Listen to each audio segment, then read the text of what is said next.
everybody, it's the Shark Man, and welcome to the Adventure Show, the 7 things that you need to know about sharks before you get back in the water. This is episode number 5. Totally kick-ass stuff about sharks. Why have they been around longer than the dinosaurs? Well, actually, it's pretty simple. They don't smoke, they don't drive on the interstate, they don't eat fried foods, although they do supersize. They don't stay up late. They... what? Exercise. They exercise regularly, that's right, and they drink 1 glass of red wine every night. Okay, that could be it, or maybe not, or it could be something else. In fact, it's a couple of really interesting things. One thing is that sharks are wildly divergent. Wildly divergent. You have everything from little 12-inch long cookie cutter sharks, which go and take bites out of U.S. Navy submarines, check that out, to 45, 50-foot long gigantic whale sharks, which are almost basically vegetarians. They have tiny little teeth that are non-functional, and they're like whales or non-toothed whales, and they swim through the water, open their massive maw, and just let all the plankton come in there, and that's how they feed. So isn't it amazing or interesting that the largest shark in the water is up to 50 feet are absolutely no threat or harm to man whatsoever. So sharks are amazingly divergently different. What does that mean? It means they can live anywhere.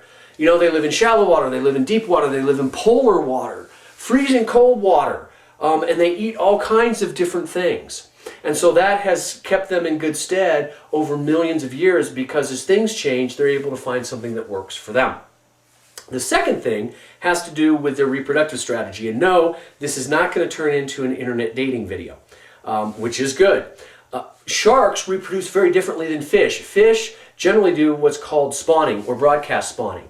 One fish throws out the eggs, another fish throws out the sperm, hopefully some of them mix together, and then it either gets stuck to a reef or it just drifts off somewhere. And you know what? That's not a very effective strategy, which is why fish have to throw out millions and millions and millions of eggs. Sharks are very different. In sharks, most of the maturing process for baby sharks takes place inside the mother in one way or the other. So for most sharks, when they give birth, the baby shark looks like a tiny little mini-me of the adult shark.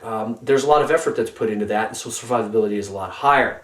Now, what this also means is that sharks are much slower to maturity, which means it takes, upwards of 10, 15 years for a shark to reach an age where it's going to start producing offspring.